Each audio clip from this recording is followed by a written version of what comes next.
All right, scholars, let's dive into this. We are looking at OBS today. It is fun. It is also a standard tool in which a lot of individuals within the gaming space use to work with. Even if you aren't ever going to stream a day in your life, this is a standard tool for creating a lot of videos. Even if you later on want to edit it over in Adobe or in DaVinci Resolve, this is a good place to begin. And even again, if you're not streaming or recording, you may have to work with streamers, you may have to develop or design assets for them, or be able to order and ask for those. And knowing what's required and how it's going to play out will be key in making sure that you're helpful to the space. So let's go ahead and dive in. As we look at this, we're going to open up OBS. If you haven't already, make sure that you check out on FSO instructions step by step on how to download OBS. If you have any issues, because sometimes, depending on your computer, it may be a little wonky, reach out to me. Once you've got it downloaded, come on back to this video.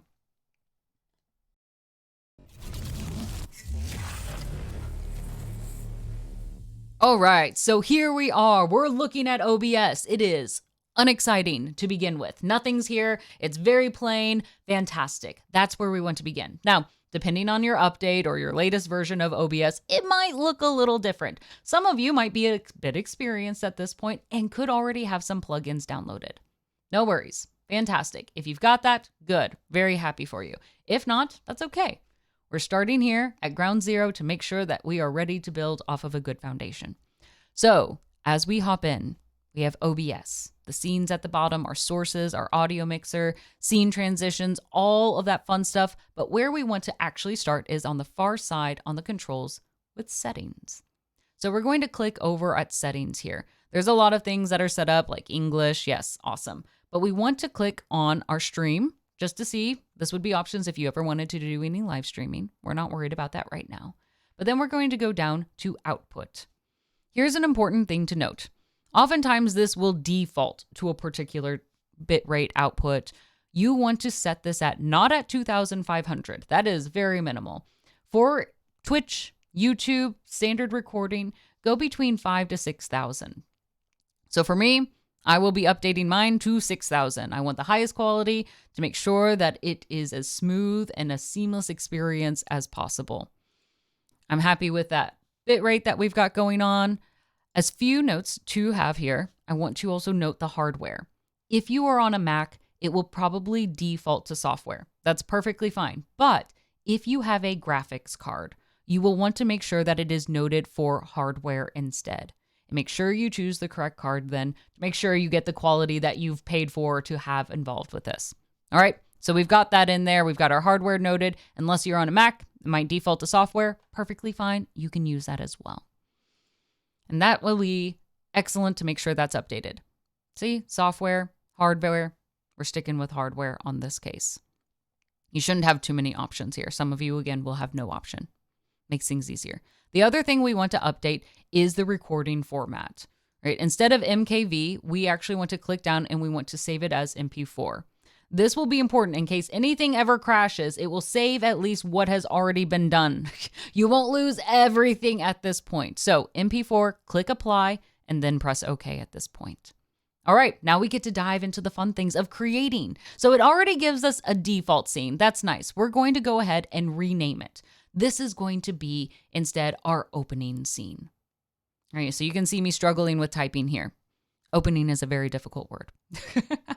And after I have created my scene, then I am going to create my sources. So I'm going to go up here and I'm going to start with creating a source. I'm going to choose to add in my background first. We're going to start at the back, right, and move ourselves forward. So I'm going to choose a media source because remember, in our previous video, I made my background video a video. So it's not going to be an image. It's not going to be a video capture device. It's going to be a media source. Anytime that you want to play videos, that's what you are going to choose is a media source. So I'm going to go in here and it's brand new. I've created nothing else before. So I choose create new and I'm going to give it a title. So that way I remember what it is, especially if I have multiple videos. So in this case, I'm going to call this intro background video. Very clear.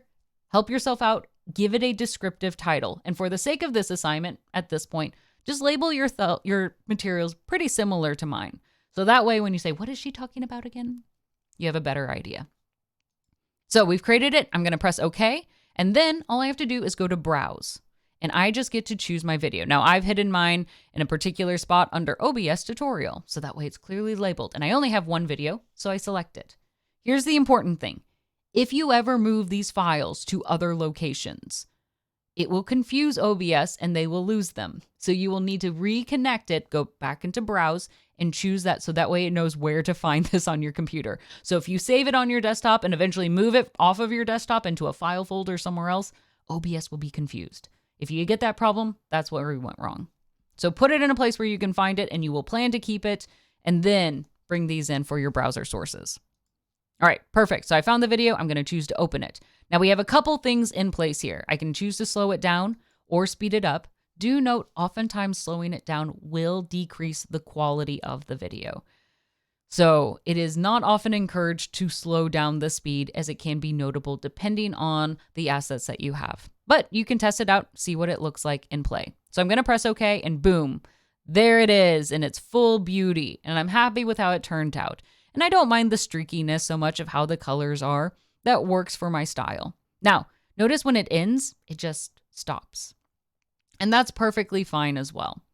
So I've got my video in, and now I want to add in my image. So we remember that we had the tea time text. I wanted to bring this in because it's colorful. It's a font that isn't in OBS, so I'm going to add this here. Boom. So I'm going to label it so I can remember what it's called. And again, just like with the media source, I'm going in and I'm adding an image source because this is a picture, right? So I'm going in and I'm finding my tea time text. Popping it in, boom, there it is, looking beautiful, exactly how I want it to be.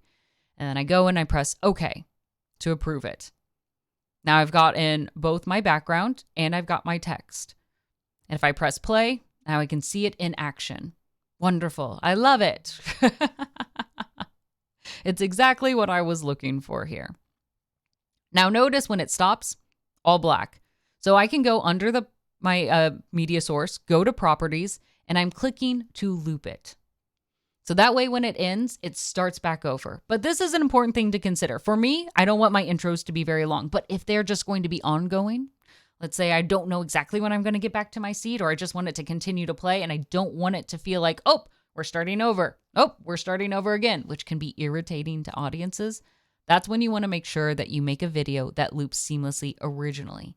And then you can just go in here to press loop and it will play that back and back and back again. All right. So that's how we can create a video that will feel seamless. Just not in here. So I've got that set up. I press OK. Boom. There's my intro video all set and ready to go. The video plays, the colors are there, and watch as it gets to the end, it restarts, which is exactly what I'm looking for. Excellent. Now that we've done this, I can choose to then make in our next scene. Now, scenes are different pages, essentially, right? When we see one scene, we won't see the other, right? That's how they lay out. And then the sources are the different types of things that we have on each page. So some sources will exist on multiple pages. Let's go ahead and build out our next one. So we're adding another scene. We've got our opening scene done. Love it. Let's go ahead and rename this one because scene 2 is way too vague. It won't tell me what we're creating here instead. So I'm going to call this the main scene, where my face is front and center because I'm important, right? So just like this, we're going to go back under sources and we're going to add in our background. Remember, this one is static. It's not an image. So that's why I choose an image source. I come in and I find my background picture. Boom, there it is. Pretty and lovely, exactly the way I wanted. And I press OK. Doesn't it look great? You'll notice in the red lines here that I can see the sizing of the box around. That also allows me to stretch it or make it smaller if I wanted to.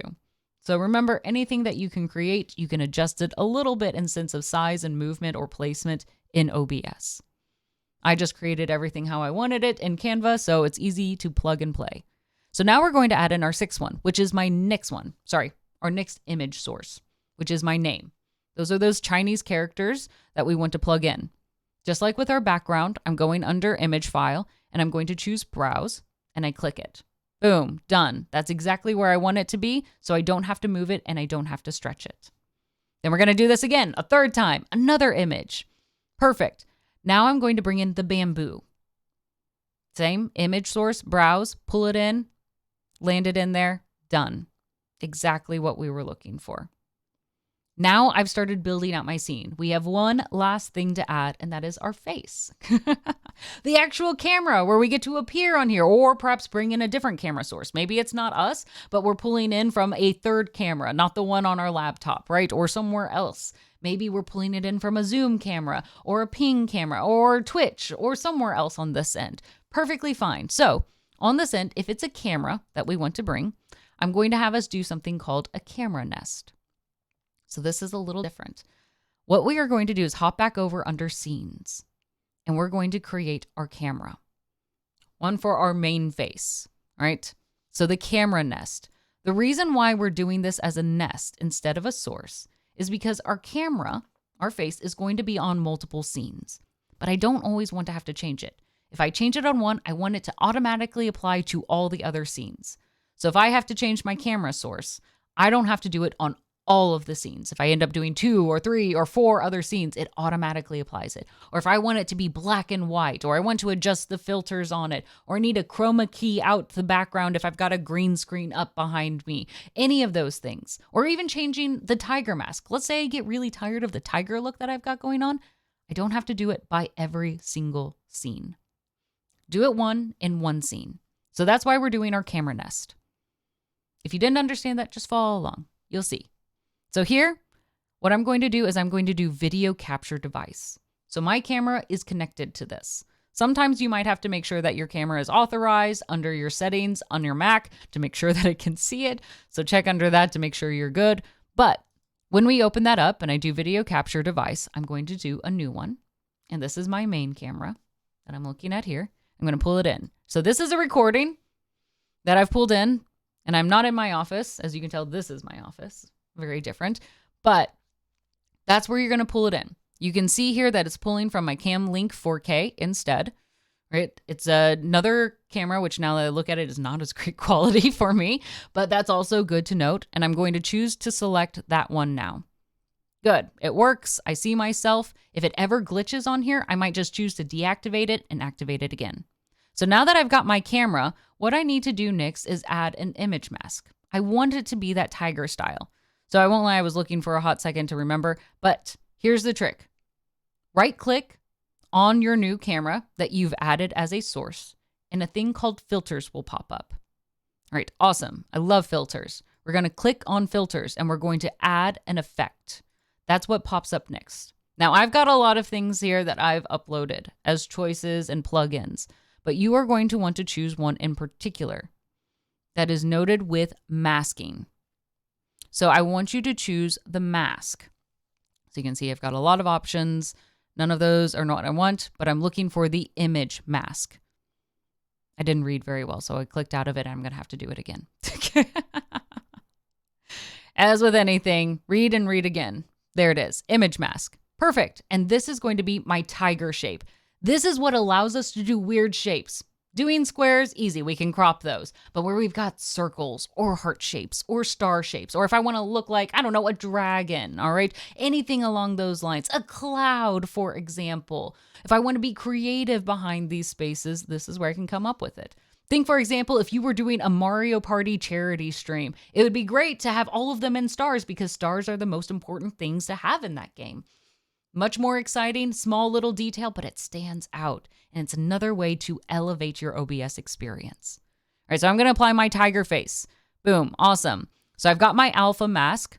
And what I want to do then, so you can see there's a couple options here. There's the color and there's the alpha channels that you have here.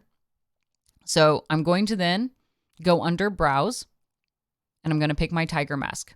Now for this to work, my tiger mask or whatever shape that I wanted needs to be all black, a solid color and a transparent PNG. I'm going to bring that in and I'm like, hold on, that didn't work. So I accidentally chose the wrong alpha mask. All right, there it is. It's alpha. And there I am. Now I'm tiger shaped within this, which would probably look better with a darker background instead of the white door and where I don't look as faded in a yellow outcome. Boom. But there's my tiger mask. Now we're going to switch back. we've now created our camera scene. This is how I want my camera to look across the board. That's not how I want my face to look all the time. It looks pretty dumb. So we're going to move from this. We're going to go back to our main scene. Boom. All right. You can see down below, we moved from the camera mask now back to the main scene. I click on that and I see all of my sources, and I'm going to add as a source now the scene. I click on the scene and I'm going to do add existing. And there's my camera. Boom. Now I've got my camera on here. I would change the quality of the camera if I wanted to play with this around a little bit more and to make it look better. After I've done that, I'm happy with it. It looks good. I can smile at the camera. Works the way that I want. I can say, boom. All right. That's all done. The main scene is complete. So now we get to work on our second scene. So we've got our opening scene, we've got our main scene, and now we're going to have the tasting scene, right? As if we were tasting the tea and we're talking about it, and we've got the website up where we get to talk about all of those details as well. So pretty similar image, right? Where we're going to pull things in at this point, and we're going to add in our background. As before, we're going to build out this same scene. If we wanted different background aspects, we can pull that in as well. All right, there's our image, and I'm going to just do add existing because I've already got them uploaded. This will make things easier. Boom, there's our background image. I'm going to go ahead and do this again with the image. All right, we're going to click add existing, and I'm going to add in my name back in the same place. See how easy this is plug and play as we create it. Another add existing, and I'm going to add my bamboo. Nice. Now here's where we get to have a little bit more fun. Remember, we're going to add in then our nesting scene. There's our camera, but it is way too big. This time around, I want it to be smaller. So I'm going to move it further down and I get to resize it. You can see where I'm moving with the red blocks. It allows me to change it to make it a little bit smaller on that end. Now I will say I'm looking at this. I'm like, I don't like that when I'm looking at the camera, it looks like I'm moving off to the left, especially in the placement of my image. It looks too far off or that I'm not paying attention to the center of my content.